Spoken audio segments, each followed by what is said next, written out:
Bienvenue à Gourdon, une ville perchée sur un pêche, une colline typique de la région de la Bouriane, recouverte de chênes verts et de pins maritimes. Le nom de la ville pourrait dériver du terme celtique gor, signifiant corbeau, rappelant la présence de cet oiseau sur l'éperon rocheux où s'est rapidement développé un habitat défensif. Le château de Gourdon, dans sa forme définitive, se composait de 2 tours, la tour basse et la tour du Mirail, cette dernière servant à surveiller les alentours. Les premiers seigneurs de Gourdon sont mentionnés dès 839 et la lignée aurait été fondée par Géraud III de Gourdon au Xe siècle.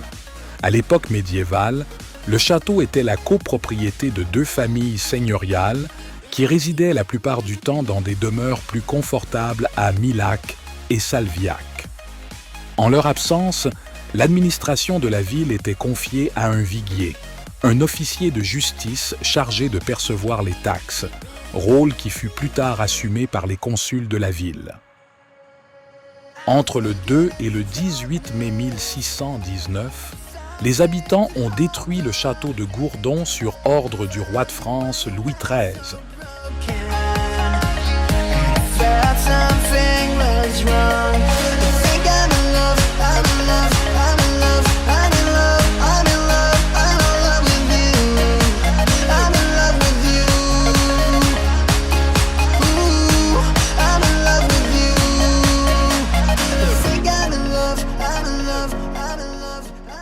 Au fil des siècles, Gourdon a évolué sous l'influence des seigneurs locaux, des guerres et des révolutions.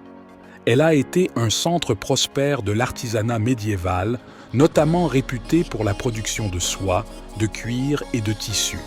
Ce savoir-faire artisanal a marqué l'identité de la ville.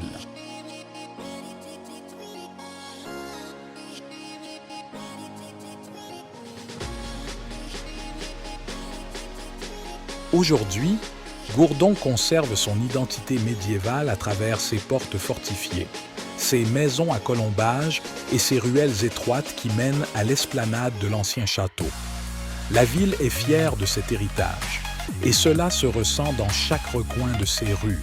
Pour découvrir cette charmante cité à votre rythme, il est recommandé de vous munir d'un plan de découverte de la ville. Ce plan propose plusieurs itinéraires qui vous permettront d'apprécier pleinement l'authenticité de Gourdon.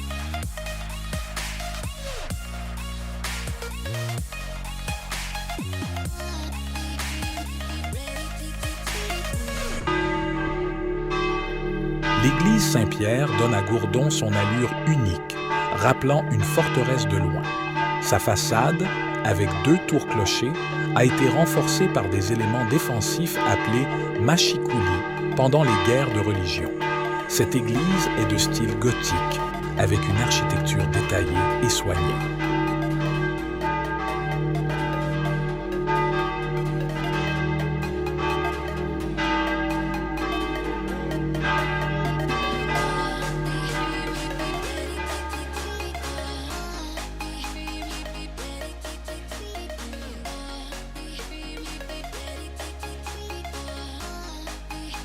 Les jardins de la Butte sont un ensemble de jardins thématiques situés dans le quartier médiéval.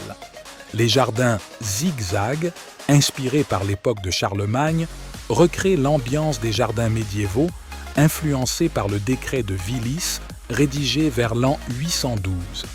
Le labyrinthe, conçu d'après celui de Chartres, nous transporte au XIIIe siècle. Les jardins du Sénéchal, quant à eux, offrent une cour de spectacle et une aire de pique-nique, agrémentée d'un papillon géant en buis entouré de jets d'eau, même si ce jour-là, il ne fonctionnait pas.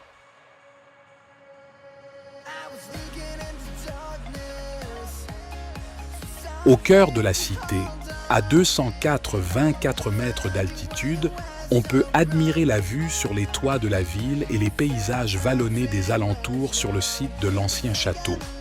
Nous avons assisté à un coucher de soleil magnifique.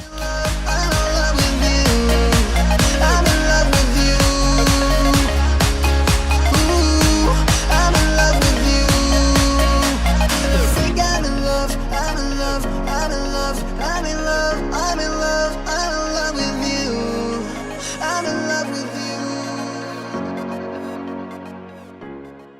Avant de quitter ce village, nous avons fait une balade au domaine de loisirs. Il comprend 2 plans d'eau et s'étend sur 40 hectares, offrant un cadre parfait pour se détendre et passer un agréable moment. Situé à seulement 1,5 km du centre-ville, c'est l'endroit idéal pour se relaxer. Gourdon est plus qu'une simple ville. C'est un voyage dans le temps, une plongée au cœur du Moyen Âge. Que vous soyez passionné d'histoire ou simplement en quête de beauté, Gourdon vous offre un cadre unique et préservé. Merci d'avoir visionné cette vidéo.